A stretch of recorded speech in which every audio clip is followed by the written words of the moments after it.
How to induce labor naturally. Spoiler alert, you're gonna be disappointed. Watch this. Welcome to the Hypno-Baby channel. I'm Dr. Natalie Fizet. I'm a retired family doctor who delivered 3,700 babies.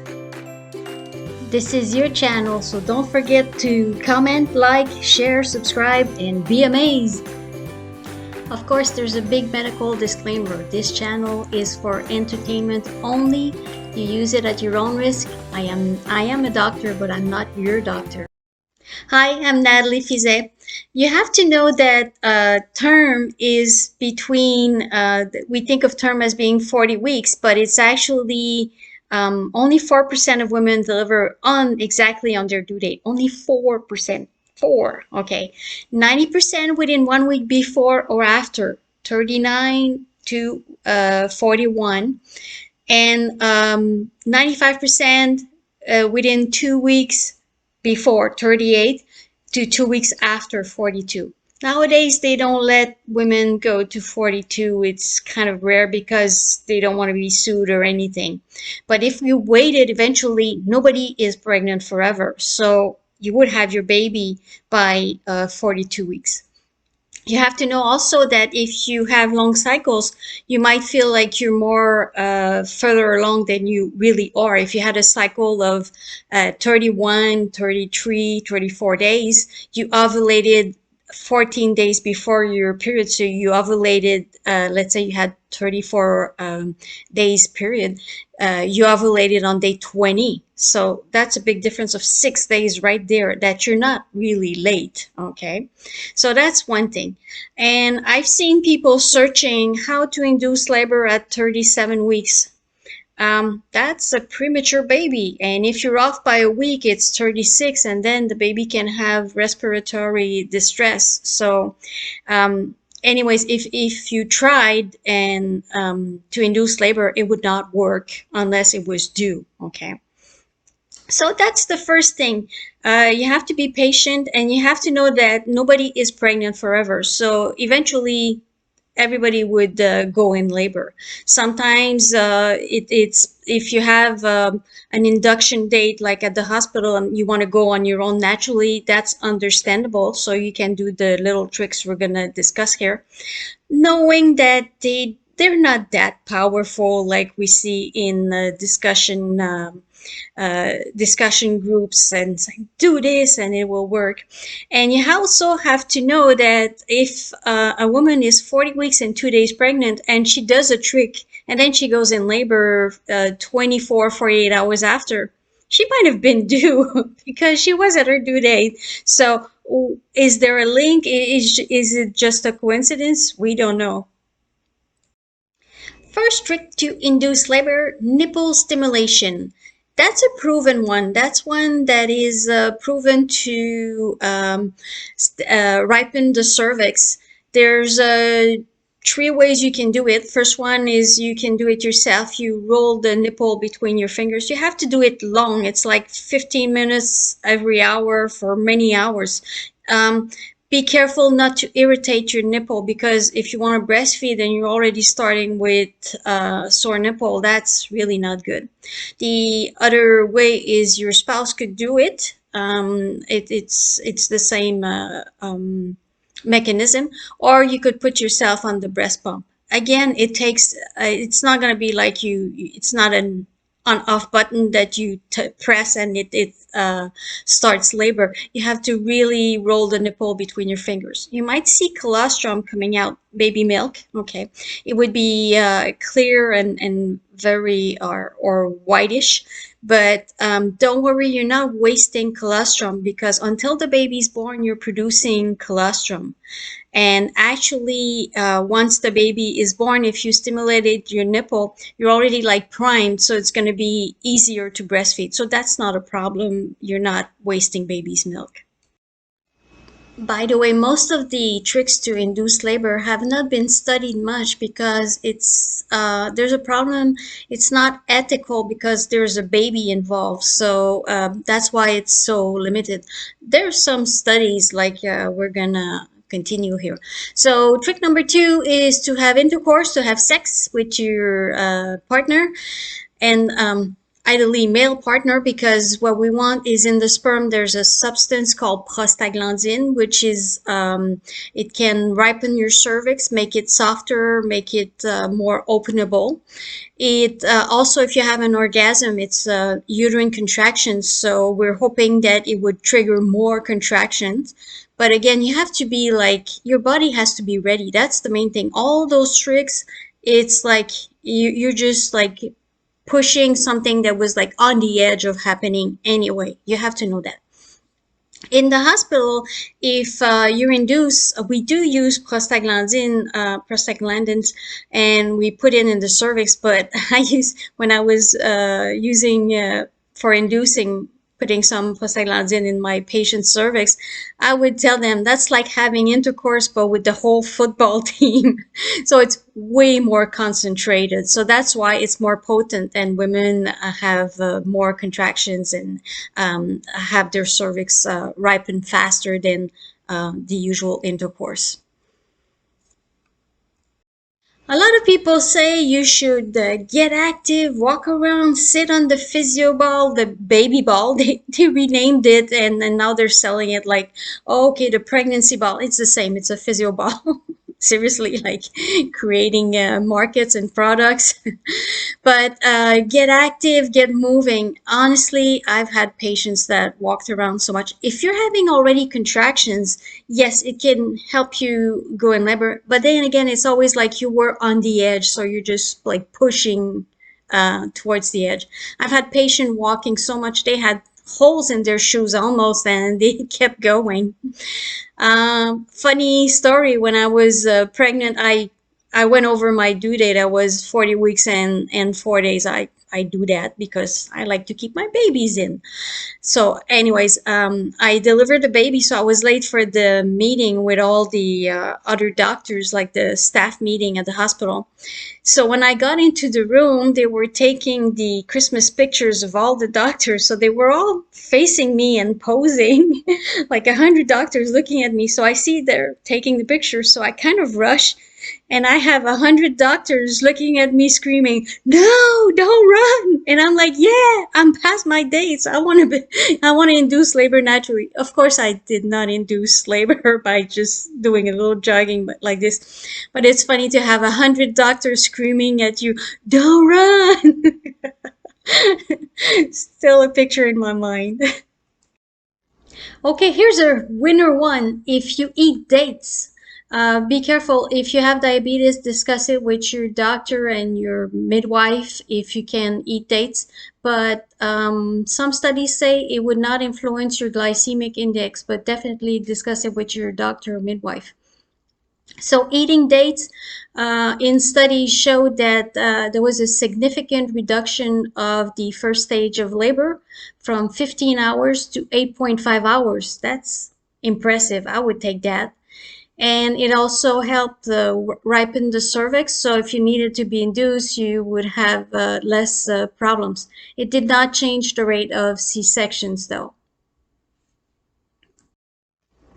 Here's the kicker, though, the small prints. You have to eat 6 dates every day for 1 month before your due date. Okay. The problem is we only know the due date when the baby's born. Then we know, like, okay, that was 4 weeks before. So you have to kind of aim at your due date. So 6 dates every day for a month, for 4 weeks before your due date. That's when they notice that it has the positive effect that we discussed. The studies on acupuncture and acupressures were meh. It could help soften the cervix and lower your need to have stimulation with oxytocin, but really not conclusive. So yeah, acupuncture was often witnessed as inducing labor, starting labor, but no benefits on the C-section rates either. Okay, so it starts labor, but doesn't guarantee natural labor. My patients that took acupuncture, yeah, they got in labor, but 3 to 4 days later. So again, what they do, like they were 40 weeks in 3 and 4 days, which is like, okay, it's really biologically ready. So not impressive in this way. Acupressure is I'm trying to get in the camera. You massage here the soft part, but you have to do it like again 15-30 minutes per hour. And there's another point behind the ankle that your spouse can massage, and they have to kind of, it pinches a bit when you do it. I've seen so many people do that. And at the hospital, when patients were being induced, sometimes you'd break the water and let them walk around, see if labor would kick in on its own after that. And I've seen so many patients, like they were massaging and walking in the corridor, and then they had like a really red circle here, and they ended up getting the Pitocin IV. So not impressed by this. It's not like a powerful trigger. Oh, don't touch this. Oh my God, you're gonna have the contraction, baby. It's not an eject button for the baby. Far from there. I have not been impressed by either this one or behind the ankle. One way to induce labor that I saw was to release the fears and let go of the baby. I'm saying I'm kind of sarcastic here because you cannot hold the baby inside. When it's coming out, it's coming out. There's one exception though, in for a short period of time, if you're under like a huge stress, if you have a peak of adrenaline, it could inhibit the oxytocin. Let's say you're already in labor, it could inhibit the oxytocin, but it could not inhibit in the long run and you would stay pregnant forever. So saying, oh, you're too stressed, that's why your labor doesn't start. No, labor would start anyway. The peak of adrenaline, an example of this is if a patient gets to the hospital, and it happened to me actually. I was at home and I was huffing and puffing, saying, okay, it's time to go. And I get to the hospital and everything stops, and I was like, oh no, I'm gonna have the walk of shame going back home with my suitcase. A doctor, I should know. And it was because, you see the hospital, you see the staff, and it's like it's getting real. So you get a little spike of adrenaline, which inhibits your oxytocin. And of course, it restarts. So they did not send me home. They sent me home with my baby the day after. But it only lasts like a couple of minutes because you cannot like overshoot adrenaline forever. The same thing in nature. If a cat, let's say, is giving birth in nature and there's a threat, there's a vicious dog or whatever, the cat will stop its labor with the adrenaline, bring the little kittens to safety, and then resume having contractions and giving birth. But it could not like stay for hours again. Okay. The big one, eat pineapple! You see that all the time, eat pineapple! It's not proven efficient and it hasn't been studied much. So again, it's more anecdotal than anything, but you can eat pineapple. It's not dangerous. Have to be careful if you have a lot of acid reflux. It could give you more acid reflux. Same thing for spicy food. You might end up like having a bad night and an indigestion. The main thing also with all these tricks, yes, you can do them during daytime and sit on the physio ball and roll your pelvis and to help the baby come down or whatever. But don't get exhausted because you might go to bed and then your real labor starts and you're already like tired from, uh, trying to push on the baby for days at a time. So just relax. And sometimes a good massage can also release some good endorphins and release your oxytocin. So that's good to take a break. Also, if you're always like walking and pushing and sitting on the ball and doing your squats and this and that, your body at one point says, nah, she's overdoing it. I'm not responding to this anymore. So it will have less and less effects. So at one point, just rest. And it's when you just rest that it happens, and it will eventually happen. Spicy foods, I've not been studying much, but again, not much proof that it would induce labor. The thing, though, is that spicy food might be very hard to digest, and you might have acid reflux and heartburn. So you want to take it easy on that. It can also cause diarrhea because you already have like your intestines are more vulnerable in the end of pregnancy. So don't want that. Talk about diarrhea. Let's talk about castor oil. Yeah, that's a laxative. It's a potent laxative. We used to, honestly, I've recommended, now we don't recommend it anymore because we fear that baby might be doing meconium. It might stimulate the baby's digestive system and then it would be like harmful to the baby. But in the good old days, there was a lot of women taking castor oil to induce labor.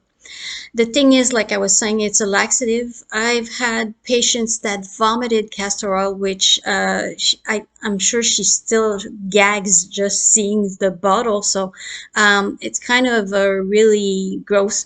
It did start labor for many of my patients when they took it. Like I said before, it was like really not recommended.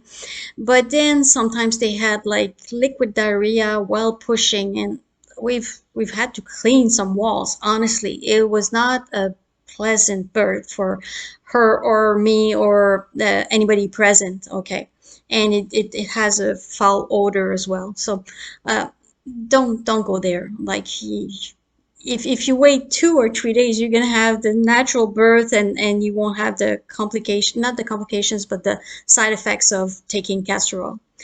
Raspberry teas, that's another one that's going in the people are recommending.